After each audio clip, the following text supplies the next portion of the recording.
I never thought I'd be the guy writing something like this, but here I am. My name's Mike, and I guess I'm just trying to get this off my chest, maybe for some advice or just to put it out there so I don't explode.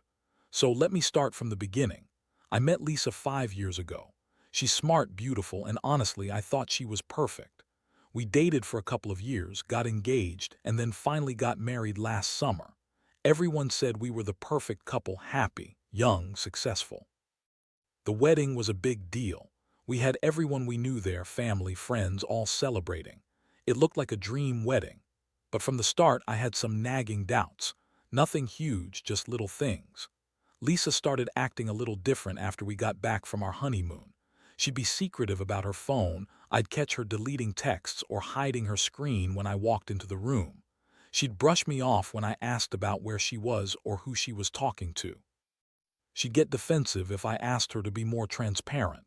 I figured, okay, maybe I'm just being paranoid. It's normal to have fights, normal to be suspicious sometimes. But deep down, I knew something was off. Still, I brushed it aside because I loved her and I wanted to trust her. Then came the wedding itself. It was supposed to be a joyous celebration, a fresh start. But that day, I couldn't shake the feeling that something was wrong, that Lisa wasn't fully present. She was acting bitchy sometimes, snapping at me when I tried to make small talk, and she kept looking around like she was trying to spot something or someone. I didn't think much of it at first, maybe nerves or wedding day jitters. But I noticed her phone kept buzzing, and she'd sneak away to check it. That was odd, especially because she'd told me she was going to keep her phone away during the ceremony. The reception was a blur of drinks and laughter, but I felt like I was on the outside looking in. Lisa was more interested in her phone than in me, and she kept getting these strange, fleeting glances toward the back of the hall where her brother's best friend, Cody, was standing. I didn't think much of it at first, but then I saw her slip away from the dance floor when no one was looking. She disappeared for a few minutes, and when she came back, her cheeks were flushed and she was acting nervous. I asked her where she had been, and she said she went to the bathroom. Fine, whatever. But I just had this gut feeling that something was wrong, and I couldn't ignore it anymore. After that night, I couldn't shake the feeling that I'd missed something important. I kept replaying everything in my head, her strange glances, her nervousness, that quick slip away. I tried to tell myself I was overthinking, that maybe she was just tired or anxious. But then, a few days later, I discovered something that made my stomach drop into my shoes. It started with a text. I was sitting on the couch browsing my phone when I saw a message pop up from Lisa's number. It was a picture, something blurry but unmistakably her. She was in a bed, wearing a little too much makeup, and there was a guy with his hand on her thigh. The message read, "Can't wait to see you tonight. Don't forget. Secret's safe with me." My heart stopped. I blinked, thinking I must be dreaming. I looked closer, and there it was. Her name in the contact list was Cody, her brother's best friend, the guy she kept sneaking glances at during the wedding. I felt like I'd been punched in the gut. I couldn't breathe. I didn't want to believe it, but the evidence was clear. I scrolled through her messages and found more flirty texts, promises of secrecy, even explicit talk about the sex they'd been having. I couldn't believe it. How long had this been going on? Was I blind? Did I miss all the signs? I sat there frozen with her phone in my hand, feeling like I'd been hit by a freight train. I didn't confront her right away. I needed time to process what I'd found. Instead, I kept digging. I went through her social media, her emails, and her recent calls. Everything pointed to the same thing. She was cheating on me with Cody. The more I looked, the more I saw how blatantly she'd lied, how she'd convinced me she loved me while she was sneaking around with her brother's best friend. It was so blatant, so disgusting. I felt humiliated, betrayed, angry all at once. How could she do this? How could she lie to my face for so long? I remember sitting there, staring at her photos on my phone, feeling like the world was crashing down around me. I loved her, or at least I thought I did. And now I was faced with this gut-wrenching truth. She'd been cheating on me at our own wedding reception. It wasn't just some fling, either. They'd been doing it for months, and she had the nerve to hide it so well. I felt sick. And that's when I knew I had to do something. I couldn't just let her get away with it. I had to plan my move carefully. I needed to confront her, but I also needed to be smart about it. Because this betrayal wasn't just about the sex. It was about the lie, the deception, the way she played me like a fool while she was sneaking off with Cody behind my back. The day after I found out, I was a mess. I couldn't focus on work, couldn't sleep. Every time I closed my eyes, I saw her face, that sneaky look she had when she thought no one was watching. I kept asking myself how I missed all the signs, how I was so blind to what was happening right under my nose. I was furious, but I was also hurt deeply. I felt like I was the biggest idiot alive for trusting her, for believing she loved me. I knew I couldn't just confront her immediately. I had to think this through, plan my next move, and make sure I got all the evidence I needed. I started watching her more carefully, keeping tabs on her calls and texts, trying to catch her in the act again. I also did some digging into Cody, what kind of guy he was, how long this had been going on. Turns out they'd been meeting up regularly for months, and she'd even lied about where she was going on weekends. Every new piece of info just fueled my rage. But I didn't want to confront her without a plan. I knew the kind of woman Lisa was: bitchy, manipulative, and a liar. She'd spin it around, make me doubt myself, accuse me of being paranoid or insecure. She'd probably deny everything, even if I had proof. So I decided I needed concrete evidence, something undeniable. I set up a hidden camera in the house just to see if I could catch her in the act again. I felt guilty doing it, but I knew I had no choice. Trust was completely broken, and I needed proof to confront her properly, to make her see that I wasn't going to be played anymore. The camera worked better than I thought. One night, I caught her sneaking out again, meeting Cody behind our house. I watched as they kissed in the dark, her hands all over him, her body pressed against his. I couldn't believe my eyes. That was the moment I realized I had to face her. No more hiding, no more pretending everything was fine.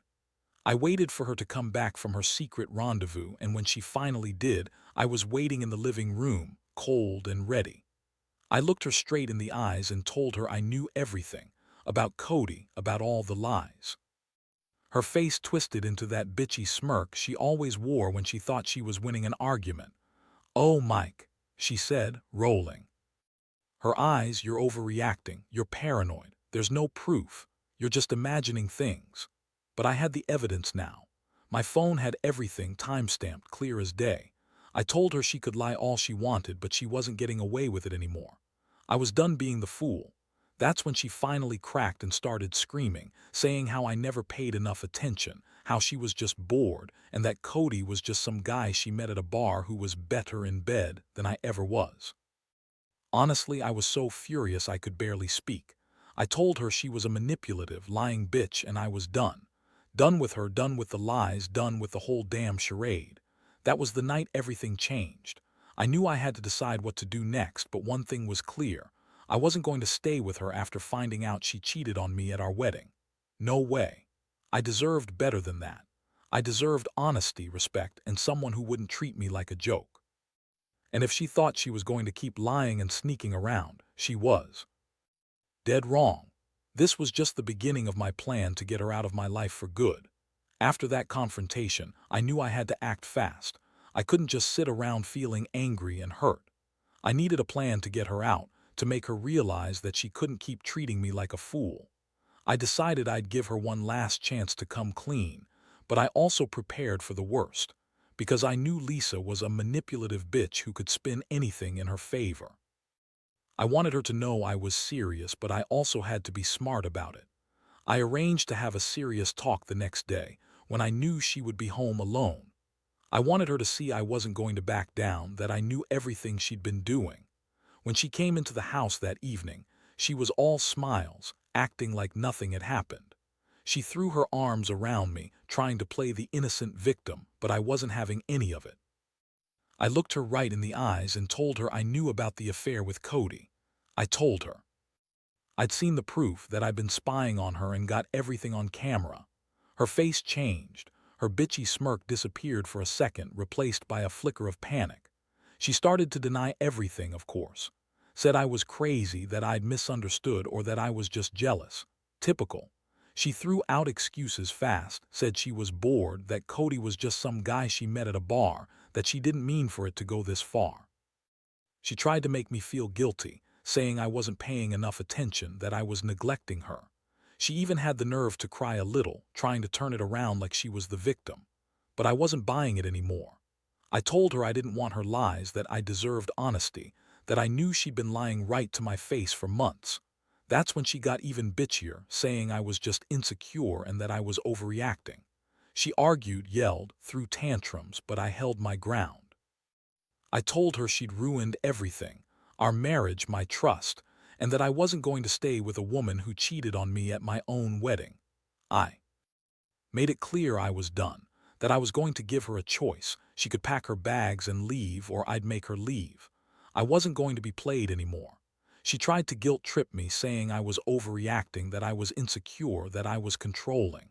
She called me names, said I was nothing without her, that I'd never find someone better. But I just looked at her and said, "You made your bed, now you sleep in it." I told her she had exactly one chance to do the right thing, own up, admit she was cheating, and leave peacefully. If she refused, I'd call a lawyer and get her out that way. Honestly, I was beyond caring about her excuses. I felt numb, angry, betrayed, like my life had been turned upside down by this bitch who lied to my face for so long. That night she packed a bag and left. Not quietly, not without a fight, but she left. And as she walked out the door, I felt a strange mix of relief and emptiness. I realized that I'd never been more hurt, but I also knew I had dodged a bullet. I had been blinded for so long, but now I saw her true face. The woman I thought I loved was just a manipulative, lying piece of trash, and I was finally free from her bullshit. In the days that followed, I felt like I was in a daze. Part of me wanted to reach out, to ask if she was really gone for good, but I knew better. The damage was done. I spent most of that week trying to piece my life back together, but honestly, I was mostly just numb.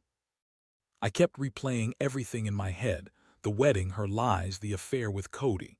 It was like a bad movie I couldn't turn off. I kept wondering how I'd missed all the signs, how I'd been so blind to her manipulations. Honestly, the betrayal hit harder than I thought it would. I'd trusted her with everything, my heart, my future, and she just threw it all away for some quick sex with her brother's best friend. I felt like an idiot for loving her so blindly. I kept asking myself, why did I even marry her? Was it just because I wanted to believe she was the one? Or was I fooling myself into thinking I'd found someone who genuinely cared? Now I see how wrong I was. She never loved me, she just wanted an excuse to cheat and lie. I also had to deal with the fallout from her leaving. Her family was furious when I told them the truth, but honestly, I didn't care. They always knew she was difficult, bitchy, manipulative, and quick to lie. They looked at me with pity, but I didn't need their sympathy. I knew I'd made the right choice. Still, it stung.